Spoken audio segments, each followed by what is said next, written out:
नमस्कार, मैं हूं राम विश्वकर्मा। आप देख रहे हैं एनबीटी। संसद में वित्त मंत्री निर्मला सीतारमण ने बजट 2024-25 पेश कर दिया है। अलग अलग सेक्टर्स को फील गुड कराने की कोशिश की जा रही है, लेकिन सबसे ज्यादा चर्चा और हलचल जो बात जानने की है वो है इनकम टैक्स की। अब की बार इनकम टैक्स स्लैब में क्या कुछ बदलाव किए गए हैं और इससे जुड़े क्या कुछ फील गुड फैक्टर्स आपके लिए लाए गए हैं, चलिए हम वो जानते हैं। बजट 2024-25 में वित्त मंत्री निर्मला सीतारमण ने कहा कि जो न्यू टैक्स रिजीम में स्टैंडर्ड डिडक्शन है उसे 75,000 रुपए तक कर दिया गया है। इससे पहले स्टैंडर्ड टैक्स डिडक्शन 50,000 रुपए तक था। इस बजट में जो राहत वाली बात है वो ये है कि न्यू टैक्स स्लैब में कोई खास बदलाव नहीं किए गए हैं, जबकि पुराने टैक्स सिस्टम में भी कुछ बदलाव नहीं किया गया। वहीं ऐसे लोग जिनकी एनुअल इनकम 3 लाख रुपए तक सालाना है उन पर कोई टैक्स नहीं लगेगा, जबकि 3 लाख से 7 लाख रुपए तक की सालाना आय पर 5% तक टैक्स आपको चुकाना होगा।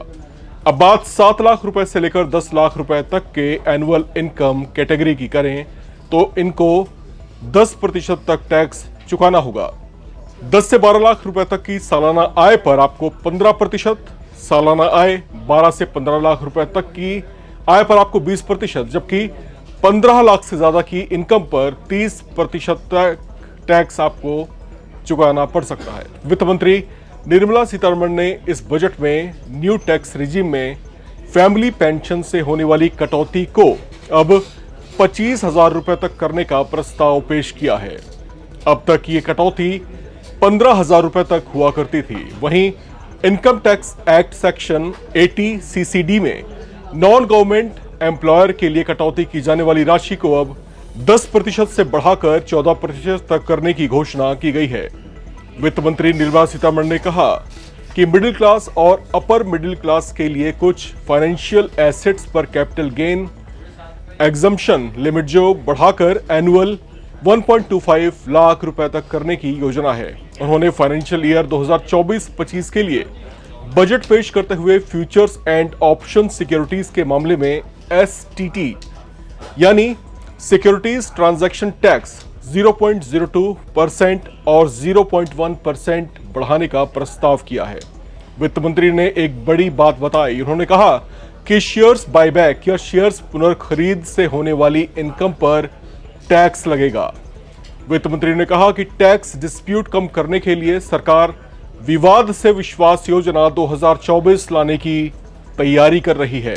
उन्होंने ये भी कहा कि प्रधानमंत्री आवास योजना शहरी 2.0 के लिए 10 लाख करोड़ रुपए तक का प्रस्ताव किया गया है। इसके तहत 1 करोड़ गरीब और मिडिल क्लास फैमिलीज की आवासीय जरूरतों को पूरा किया जाएगा। सीतारमण ने national industrial corridor development programme के तहत 12 नए इंडस्ट्रियल पार्क विकसित करने की भी घोषणा की है।